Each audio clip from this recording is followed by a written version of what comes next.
November ತಿಂಗಳು ರಾಜ್ಯ ರಾಜಕಾರಣದಲ್ಲಿ ಸಂಚಲನಕ್ಕೆ ಕಾರಣ ಆಗೋ ಸಾಧ್ಯತೆಗಳಿದ್ದಾವೆ ಅಂತ. ನವೆಂಬರ್ ಕ್ರಾಂತಿ ಆಗತ್ತೆ ಅನ್ನುವಂತ ಒಂದು ಮಾತು ರಾಜಕೀಯ ವಲಯದಲ್ಲಿ ಸಾಕಷ್ಟು ದೊಡ್ಡದಾಗಿ ಕೇಳಿ ಬರ್ತಾ ಇತ್ತು. ಇದೀಗ ಯತೀಂದ್ರ ಸಿದ್ದರಾಮಯ್ಯ ಆಡಿರ್ತಕ್ಕಂತಹ ಒಂದು ಮಾತು ಬಹಳ ದೊಡ್ಡ ಸಂಚಲನಕ್ಕೆ ಕಾರಣವಾಗಿದೆ.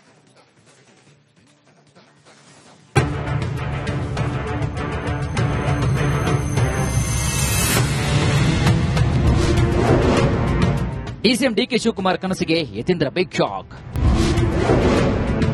ಸತೀಶ್ ಜಾರಕಿಹೊಳಿ ನಾಯಕತ್ವಕ್ಕೆ ಜೈ ಅಂದ ಸಿದ್ದು ಪುತ್ರ. ರಾಜ್ಯ ಕಾಂಗ್ರೆಸ್ನಲ್ಲಿ ಮತ್ತೆ ಕುರ್ಚಿ ಕದನ ಎಂಬ ಬೂದಿ ಮುಚ್ಚದ ಕೆಂಡ ಪುಡಿದೇಳ್ತಾ ಇದೆ. ಸೆಪ್ಟೆಂಬರ್ ಮುಗಿದ ಬಳಿಕ ನವೆಂಬರ್ ಕ್ರಾಂತಿಯ ಮಾತುಗಳು ಶುರುವಾಗಿವೆ. ಇದರ ನಡುವೆ ಸಿಎಂ ಸಿದ್ದರಾಮಯ್ಯ ಪುತ್ರ ಯತೀಂದ್ರ ಸಿದ್ದರಾಮಯ್ಯ ಆಡಿರುವಂತಹ ಮಾತುಗಳು ಸಾಕಷ್ಟು ಕುತೂಹಲಕ್ಕೆ ಕಾರಣವಾಗಿವೆ. ಸಿದ್ದರಾಮಯ್ಯ ನಂತರ ನಾನೇ ಕಾಂಗ್ರೆಸ್ ಅಧಿಪತಿ ಎನ್ನುತ್ತಿದ್ದಂತಹ ಡಿಸಿಎಂ ಡಿಕೆ ಶಿವಕುಮಾರ್ ಅವರಿಗೆ ಯತೀಂದ್ರ ಸಿದ್ದರಾಮಯ್ಯ ಬಿಗ್ ಶಾಕ್ ನೀಡಿದ್ದಾರೆ. ಬೆಳಗಾವಿಯಲ್ಲಿ ಯತೀಂದ್ರ ಸಿದ್ದರಾಮಯ್ಯ ಆಡಿರುವಂತಹ ಮಾತು ರಾಜ್ಯ ರಾಜಕೀಯದಲ್ಲಿ ಅದರಲ್ಲೂ ಪ್ರಮುಖವಾಗಿ ಕಾಂಗ್ರೆಸ್ ಪಾಳಯದಲ್ಲಿ ಸಂಚಲನವನ್ನು ಮೂಡಿಸಿವೆ. ಸಿದ್ದರಾಮಯ್ಯ ನಂತರ ಉತ್ತರಾಧಿಕಾರಿ ಯಾರು ಎಂಬ ಪ್ರಶ್ನೆಗೆ ಯತೀಂದ್ರ ಸಿದ್ದರಾಮಯ್ಯ ಪರೋಕ್ಷವಾಗಿ ಸುಳಿವು ಕೊಟ್ಟಿದ್ದಾರೆ. ನಮ್ಮ ತಂದೆ ರಾಜಕೀಯದ ಕೊನೆಗಾಲದಲ್ಲಿದ್ದಾರೆ. ಇಂತಹ ಸಂದರ್ಭದಲ್ಲಿ ನಮಗೆ ಮಾರ್ಗದರ್ಶನ ಮಾಡಿ ಮುನ್ನಡೆಸುವವರು ಬೇಕು. ಜೊತೆಗೆ ವೈಚಾರಿಕವಾಗಿ ಪ್ರಗತಿಪರ ತತ್ವ ಸಿದ್ಧಾಂತ ಇರುವವರು ನಾಯಕರು ಬೇಕು. ಸತೀಶ್ ಜಾರಕಿಹೊಳಿಯಲ್ಲಿ ಈ ಜವಾಬ್ದಾರಿ ನಿಭಾಯಿಸುವ ಗುಣಗಳಿವೆ ಎಂದಿದ್ದಾರೆ. ಇವತ್ತು ತಂದೆಯವರು ಈಗ ಇನ್ನೇನು ರಾಜಕೀಯ ಕೊನೆಗಾಲದಲ್ಲಿದ್ದಾರೆ, ಅವರ ರಾಜಕೀಯ ಬದುಕಿನ ಕೊನೆ ಘಟ್ಟದಲ್ಲಿದ್ದಾರೆ. ಅಂತ ಸಮಯದಲ್ಲಿ ಈ ರೀತಿ ವೈಚಾರಿಕವಾಗಿ ಪ್ರಗತಿಪರವಾದಂತಹ ಸಿದ್ಧಾಂತ ಇಟ್ಕೊಂಡಿರೋರಿಗೆ ಮಾರ್ಗದರ್ಶನ ಮಾಡೋದಕ್ಕೆ, ಅವ್ರಿಗೆ ನೇತೃತ್ವ ವಹಿಸಿಕೊಳ್ಳೋಕೆ ಒಬ್ಬರು ನಾಯಕರು ಬೇಕು. ಜಾರಕಿಹೊಳಿ ಅವರು ಅಂತ ಒಂದು ಜವಾಬ್ದಾರಿನ ವಹಿಸ್ಕೋತಾರೆ. ಕಾಂಗ್ರೆಸ್ ಪಕ್ಷ ಸಿದ್ಧಾಂತ ನಂಬಿಕೆ ಇಟ್ಕೊಂಡಿರುವಂತ ಎಲ್ಲ ರಾಜಕಾರಣಿಗಳಿಗೆ, ಯುವ ನಾಯಕರಿಗೆ ಅವರು ಮಾದರಿಯಾಗಿ ನಮ್ಮನ್ನು ಮುನ್ನಡೆಸ್ತಾರೆ ಅನ್ನೋ ಒಂದು ನಂಬಿಕೆ ನನಗಿದೆ. ಸೊ ಹಾಗಾಗಿ ಈ ರೀತಿ ಒಂದು ತತ್ವಬದ್ಧತೆ ಇರುವಂತಹ ನಾಯಕರು ಸಿಗೋದು ಬಹಳ ಕಷ್ಟ. ಅಂತ ಕೆಲಸನ ಜಾರಕಿಹೊಳಿ ಮಾಡ್ತಿದ್ದಾರೆ. ಅಂತ ಕೆಲಸ ಮುಂದುವರಿಸಿ ಜಾತ್ಯತೀತ ಹೊಂದಿರುವ ಸತೀಶ್ ಜಾರಕಿಹೊಳಿ ಮುನ್ನಡೆಸಲಿ. ಸಿದ್ದರಾಮಯ್ಯ ಬಳಿಕ ಉತ್ತರಾಧಿಕಾರಿ ಸತೀಶ್ ಜಾರಕಿಹೊಳಿ ಎಂಬ ಮಾತನ್ನ ಯತೀಂದ್ರ ಸಿದ್ದರಾಮಯ್ಯ ಸಮರ್ಥಿಸಿಕೊಂಡರು. ತಂದೆಯವರು ಯಾವಾಗಲೂ ಕೂಡ ಸಾಮಾಜಿಕ ನ್ಯಾಯದಲ್ಲಿ ನಂಬಿಕೆ ಇಟ್ಕೊಂಡಿರುವಂತಹವರು, ಕಾಂಗ್ರೆಸ್ ಜಾತ್ಯತೀತ ಸಿದ್ಧಾಂತ ನಂಬಿಕೆ ಇಟ್ಕೊಂಡಿರೋರು. ಅದೇ ಸಿದ್ಧಾಂತಗಳಲ್ಲಿ ಸತೀಶ್ ಜಾರಕಿಹೊಳಿ ಅವರು ಕೂಡ ನಂಬಿಕೆ ಇಟ್ಕೊಂಡು ಅದೇ ಪ್ರಕಾರ ನಡ್ಕೊಂಡು ಹೋಗ್ತಿರೋರು. 2028 ಆದ್ಮೇಲೆ ಚುನಾವಣೆಗೆ ತಂದೆಯವರು ನಿಂತ್ಕೊಳ್ಳಲ್ಲ ಅಂತ ಹೇಳಿದ್ದಾರೆ. ಸೊ ಅದಾದ್ಮೇಲೆ ಆ ಕಾಂಗ್ರೆಸ್ ಸಿದ್ಧಾಂತ ಇಟ್ಕೊಂಡು, ಜಾತ್ಯತೀತ ಸಿದ್ಧಾಂತ ಇಟ್ಕೊಂಡು ಎಷ್ಟೊಂದು ಜನ ರಾಜಕಾರಣಿಗಳು ಇದ್ದಾರೆ ನಮ್ಮ ಪಕ್ಷದಲ್ಲಿ, ಬಹಳಷ್ಟು ಯುವ ರಾಜಕಾರಣಿಗಳಿದ್ದಾರೆ. ಸೊ ಅವ್ರನ್ನೆಲ್ಲ ಅವ್ರು ಲೀಡ್ ಮಾಡಲಿ, ಅವ್ರಿಗೆಲ್ಲರೂ ಮಾರ್ಗದರ್ಶನ ಕೊಡ್ಲಿ ಅಂತ ಅಷ್ಟೇ. ನಾನು ರಾಜಕೀಯ ಉತ್ತರಾಧಿಕಾರಿ ಬಗ್ಗೆ ಮಾತನಾಡಿಲ್ಲ. ನಾನು ಹೇಳಿದ್ದು ಸೈದ್ಧಾಂತಿಕವಾಗಿ ರಾಜಕಾರಣ ಮಾಡೋರಿಗೆ ಅವರು ಲೀಡ್ ಮಾಡಲಿ. ಯಾಕಂದ್ರೆ ಕೂಡ ಅವರು ಕೂಡ ಒಬ್ಬ ಸೈದ್ಧಾಂತಿಕ ರಾಜಕಾರಣಿ. ಸೊ ಅಂತವ್ರನ್ನ ಅವ್ರು ಲೀಡ್ ಮಾಡಲಿ ಅಂತ. ನವೆಂಬರ್ ಕ್ರಾಂತಿ ಅನ್ನೋದೆಲ್ಲ ಬರೀ ಊಹಾಪೋಹ ಆ ರೀತಿ ಬರೀ ಮಾತನಾಡ್ಕೊಂಡೇ ಬರ್ತಿದ್ದಾರೆ. ಯಾವುದೇ ನಾಯಕತ್ವದ ಬದಲಾವಣೆ ಪ್ರಶ್ನೆ ಇಲ್ಲ, ಆ ತರ ಚರ್ಚೆ ಪಕ್ಷದಲ್ಲಿ ನಡೆದಿಲ್ಲ ಅಂತಲೇ ನಾನು ಉತ್ತರ ಹೇಳಿ. ನಂಗೇನ್ರಿ ಗೊತ್ತು, ಹೋಗಿ ಅವರನ್ನೇ ಕೇಳಿ. ಇನ್ನು ಯತೀಂದ್ರ ಸಿದ್ದರಾಮಯ್ಯ ಹೇಳಿಕೆಯಿಂದ ಕಾಂಗ್ರೆಸ್ನಲ್ಲಿ ಹಲ್ಚಲ್ ಶುರುವಾಗಿದೆ. ಡಿಸಿಎಂ ಡಿಕೆ ಶಿವಕುಮಾರ್ ಯತೀಂದ್ರ ವಿರುದ್ಧ ಗರಂ ಆಗಿದ್ದಾರೆ. ಅಲ್ಲದೆ ವ್ಯಕ್ತಿ ಪೂಜೆ ಬೇಡ, ಪಕ್ಷ ಪೂಜೆ ಮಾಡಿ ಅಂತ ಸಿದ್ದರಾಮಯ್ಯ ಮತ್ತು ಬಣಕ್ಕೆ ಟಾಂಗ್ ಕೊಟ್ಟಿದ್ದಾರೆ ಡಿಕೆಶಿ. ಅವ್ರ ಹತ್ರನೇ ಕೇಳಿ, ಅವ್ರೇನ್ ಹೇಳಿದಾರೆ ನೀವು ಅವ್ರು ಕೇಳಬೇಕು, ನನ್ ಕೇಳಿದ್ರೆ ಏನಾಗ್ಬೇಕು?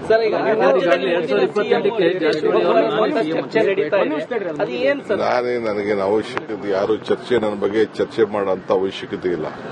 ನಾನು ಸಿದ್ದರಾಮಯ್ಯನವ್ರು ಏನ್ ಹೇಳಿದೀವಿ, ಪಾರ್ಟಿ ಏನ್ ಹೇಳ್ತದೆ ನಾವು ಒಟ್ಟಿಗೆ ಸೇರಿ ಕೆಲಸ ಮಾಡ್ಕೊಂಡು ಹೋಗ್ತೀವಿ ಅಂತ ಹೇಳಿದೀವಿ. ಆ ಕೆಲಸಕ್ಕೆ ನಾನು ಬದ್ಧನಾಗಿ ಎಲ್ಲ ನಮ್ಮ ಕಾರ್ಯಕರ್ತರಿಗೆ ಮಾರ್ಗದರ್ಶನ ನೀಡಲಿಕ್ಕೆ ಬಂದಿದ್ದೇನೆ. ಈ ಸಹಿ ಸಂಗ್ರಹವನ್ನ ನಾವು ಮಾಡ್ತಾ ಇದೀವಿ. ನಾನು ಕೂಡ ರಾಯಚೂರು ರೂರಲ್ ನಲ್ಲಿ ಎಲ್ಲಾ ಪದಾಧಿಕಾರಿಗಳಿಗೆ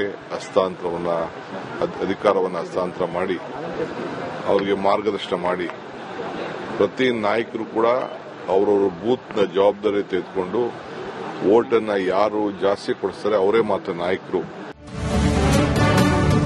ನವೆಂಬರ್ನಲ್ಲಿ ಸರ್ಕಾರಕ್ಕೆ ಹೊಸ ಸ್ವರೂಪ ಫಿಕ್ಸ್. ಇನ್ನು ಕಾಂಗ್ರೆಸ್ನಲ್ಲಿ ನವೆಂಬರ್ ಕ್ರಾಂತಿ ಫಿಕ್ಸ್. ನವೆಂಬರ್ 20ರ ಬಳಿಕ ಸರ್ಕಾರಕ್ಕೆ ಹೊಸ ಸ್ವರೂಪ ಕೊಡ್ತಾರೆ ಅಂತ ಕಾಂಗ್ರೆಸ್ನ ಹಿರಿಯ ಶಾಸಕ ದೆಹಲಿ ವಿಶೇಷ ಪ್ರತಿನಿಧಿ ಟಿವಿ ಜಯಚಂದ್ರ ಹೇಳಿದ್ರು. ಈ ಮಧ್ಯೆ ಸಿಎಂ ಸಿದ್ದರಾಮಯ್ಯ 5 ವರ್ಷ ಸಿಎಂ ಎಂದಿದ್ದಾರೆ. 20ನೇ ತಾರೀಕಿಗೆ 2 ವರ್ಷ ಆಗುತ್ತೆ ನಾವು ಅಧಿಕಾರದ ಗದ್ದಿಗೆಯನ್ನು ಹಿಡಿದು. ಸರ್ವೇ ಸಾಮಾನ್ಯವಾಗಿ ಲೆಕ್ಕಾಚಾರ ಏನು ಅಂತ ಹೇಳಿದ್ರೆ, ರಾಜಕೀಯ ವಲಯದಲ್ಲಿ 2 ವರ್ಷ ಆದ್ಮೇಲೆ ಏನಾದರೂ ಕೂಡ ಹೊಸ ತರವನ್ನ, ಹೊಸ ಸ್ವರೂಪವನ್ನ ಕೊಡ್ತಕ್ಕಂಥ ರೀತಿಯಲ್ಲಿ ಮಾಡ್ತಾರೆ ಅಂತಕ್ಕಂಥದ್ದು ಅದು ಎಲ್ಲ ಕಡೆನೂ ಕೂಡ ಬಿಡ್ತಕ್ಕಂಥದ್ದು. ಬಹುಶಃ 2.5 ವರ್ಷ ಆದ್ಮೇಲೆ ಯಾವ ರೀತಿಯಾದಂತಹ ನಿರ್ಣಯವನ್ನ ಮುಖ್ಯಮಂತ್ರಿಗಳು, ಉಪಮುಖ್ಯಮಂತ್ರಿಗಳು ಮತ್ತು ವರಿಷ್ಠರು ತೀರ್ಮಾನ ಮಾಡ್ತಾರೆ ಅನ್ನೋದ್ರ ಮೇಲೆ ಹೋಗ್ತದೆ. ಮುಖ್ಯಮಂತ್ರಿ ಹುದ್ದೆ ಖಾಲಿ ಇಲ್ಲ. ರಾಜಕೀಯದಲ್ಲಿ ಕೊಡ್ತಕ್ಕಂಥ ನಮ್ಮ ಮೆಸೇಜ್ ಏನಿದೆ, ಒಂದ್ಸರಿ ಆಯ್ಕೆ ಆಗಿದ್ದಾಗ 5 ವರ್ಷ ಇರ್ತಾರೆ ಅಂತಕ್ಕಂಥ ಭಾವನೆಗಳು ಇರ್ತವೆ. ಎಲ್ಲೋ ಒಂದು ಕಡೆಗೆ ಇದು ಅವಧಿ ಇದೆ ಹಾಗೆ ಹೀಗೆ ಅಂತಕ್ಕಂಥದ್ದು ಏನಾದರೂ ಕೂಡ ಬಂದ್ರೆ ಅದು ಆಡಳಿತದ ಮೇಲೆ ಕೆಟ್ಟ ಪರಿಣಾಮ ಬೀಳ್ತದೆ. ಆಡಳಿತವನ್ನ ಯಾವುದೇ ರೀತಿಯಲ್ಲೂ ಕೂಡ ಕೆಟ್ಟ ಪರಿಣಾಮ ಬೀಳದೇ ಇರತಕ್ಕಂಥ ರೀತಿಯಲ್ಲಿ ನಾವು ನಡಿಬೇಕಾಗ್ತದೆ. ಅಂತ ಅವಶ್ಯಕತೆ ಬಂದಂತ ಸಂದರ್ಭದಲ್ಲಿ ವರಿಷ್ಠರು ತೀರ್ಮಾನ ಮಾಡ್ತಾರೆ. ಆದ್ರೆ ಎಲ್ಲೋ ಒಂದು ಕಡೆಗೆ ಈಗ ಸದ್ಯಕ್ಕೆ ಇರ್ತಕ್ಕಂಥದ್ದು ಮುಖ್ಯಮಂತ್ರಿ ಹುದ್ದೆ ಅಂತಕ್ಕಂಥದ್ದು ಖಾಲಿ ಇಲ್ಲ, ಖಾಲಿ ಆಗ್ತದೆ ಅಂತಕ್ಕಂಥ ಸಂದರ್ಭನೂ ಕೂಡ ಇಲ್ಲ. ಈ ಹೇಳಿಕೆ ಬೆನ್ನಲ್ಲೇ ಸತೀಶ್ ಜಾರಕಿಹೊಳಿ ಅವರೇ ಮುಂದಿನ ಮುಖ್ಯಮಂತ್ರಿ ಆಗ್ತಾರಾ? ಯತೀಂದ್ರ ಆಡಿದ ಮಾತುಗಳು ಅರ್ಥವೇನು? ಜಾರಕಿಹೊಳಿ ಕುಟುಂಬಕ್ಕೆ ಒಲಿತಾ ಸಿಎಂ ಪಟ್ಟ? ನವೆಂಬರ್ ಕ್ರಾಂತಿ ಮುನ್ಸೂಚನೆ ನೀಡಿದ್ರಾ ಯತೀಂದ್ರ ಎಂಬ ಪ್ರಶ್ನೆ ಎದುರಾಗಿದೆ. Bureau report, republic Kannada.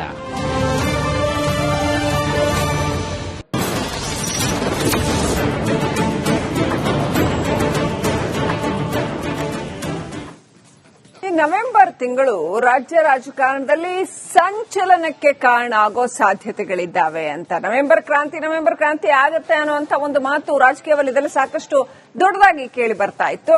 ಇದೀಗ ಯತೀಂದ್ರ ಸಿದ್ದರಾಮಯ್ಯ ಆಡಿರ್ತಕ್ಕಂತಹ ಒಂದು ಮಾತು ಬಹಳ ದೊಡ್ಡ ಸಂಚಲನಕ್ಕೆ ಕಾರಣವಾಗಿದೆ.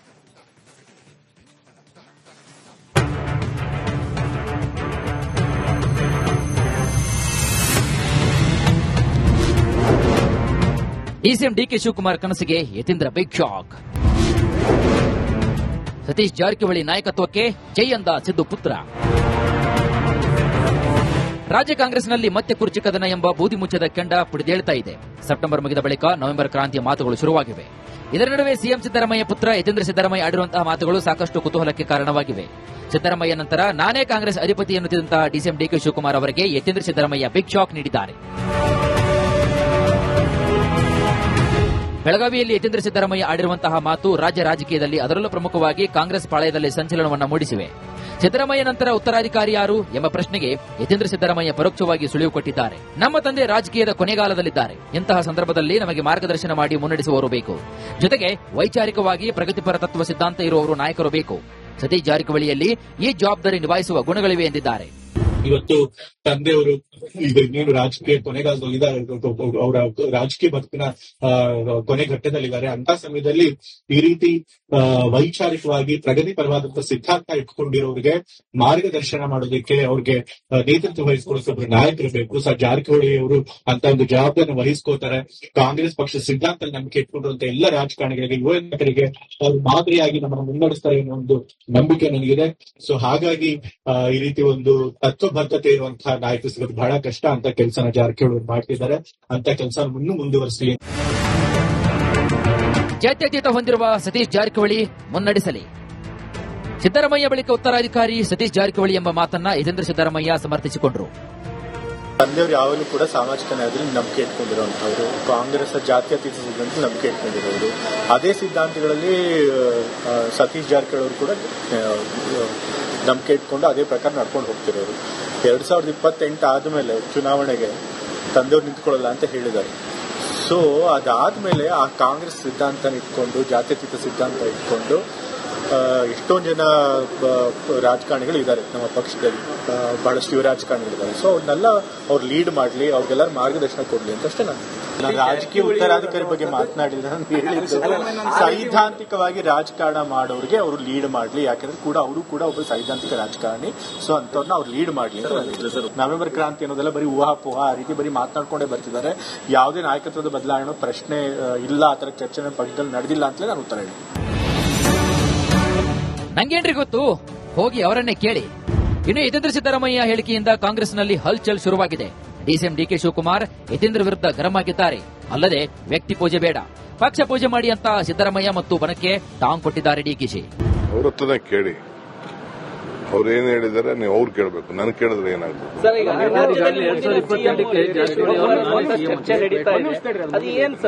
ನನಗೇನು ಅವಶ್ಯಕತೆ, ಯಾರು ಚರ್ಚೆ ನನ್ನ ಬಗ್ಗೆ ಚರ್ಚೆ ಮಾಡೋಂತ ಅವಶ್ಯಕತೆ ಇಲ್ಲ. ನಾನು ಸಿದ್ದರಾಮಯ್ಯನವ್ರು ಏನ್ ಹೇಳಿದೀವಿ, ಪಾರ್ಟಿ ಏನ್ ಹೇಳ್ತದೆ ನಾವು ಒಟ್ಟಿಗೆ ಸೇರಿ ಕೆಲಸ ಮಾಡ್ಕೊಂಡು ಹೋಗ್ತೀವಿ ಅಂತ ಹೇಳಿದೀವಿ. ಆ ಕೆಲಸಕ್ಕೆ ನಾನು ಬದ್ಧನಾಗಿ ಎಲ್ಲ ನಮ್ಮ ಕಾರ್ಯಕರ್ತರಿಗೆ ಮಾರ್ಗದರ್ಶನ ನೀಡಲಿಕ್ಕೆ ಬಂದಿದ್ದೇನೆ. ಈ ಸಹಿ ಸಂಗ್ರಹವನ್ನ ನಾವು ಮಾಡ್ತಾ ಇದ್ದೀವಿ. ನಾನು ಕೂಡ ರಾಯಚೂರು ರೂರಲ್ನಲ್ಲಿ ಎಲ್ಲ ಪದಾಧಿಕಾರಿಗಳಿಗೆ ಅಧಿಕಾರವನ್ನು ಹಸ್ತಾಂತರ ಮಾಡಿ ಅವರಿಗೆ ಮಾರ್ಗದರ್ಶನ ಮಾಡಿ ಪ್ರತಿ ನಾಯಕರು ಕೂಡ ಅವರವರ ಬೂತ್ನ ಜವಾಬ್ದಾರಿ ತೆಗೆದುಕೊಂಡು ವೋಟನ್ನ ಯಾರು ಜಾಸ್ತಿ ಕೊಡಿಸ್ತಾರೆ ಅವರೇ ಮಾತ್ರ ನಾಯಕರು. ನವೆಂಬರ್ನಲ್ಲಿ ಸರ್ಕಾರಕ್ಕೆ ಹೊಸ ಸ್ವರೂಪ ಫಿಕ್ಸ್. ಇನ್ನು ಕಾಂಗ್ರೆಸ್ನಲ್ಲಿ ನವೆಂಬರ್ ಕ್ರಾಂತಿ ಫಿಕ್ಸ್. ನವೆಂಬರ್ 20 ಬಳಿಕ ಸರ್ಕಾರಕ್ಕೆ ಹೊಸ ಸ್ವರೂಪ ಕೊಡ್ತಾರೆ ಅಂತ ಕಾಂಗ್ರೆಸ್ನ ಹಿರಿಯ ಶಾಸಕ ದೆಹಲಿ ವಿಶೇಷ ಪ್ರತಿನಿಧಿ ಟಿವಿ ಜಯಚಂದ್ರ ಹೇಳಿದ್ರು. ಈ ಮಧ್ಯೆ ಸಿಎಂ ಸಿದ್ದರಾಮಯ್ಯ 5 ವರ್ಷ ಸಿಎಂ ಎಂದಿದ್ದಾರೆ. 20ನೇ ತಾರೀಕಿಗೆ 2 ವರ್ಷ ಆಗುತ್ತೆ ನಾವು ಅಧಿಕಾರದ ಗದ್ದಿಗೆಯನ್ನು ಹಿಡಿದು.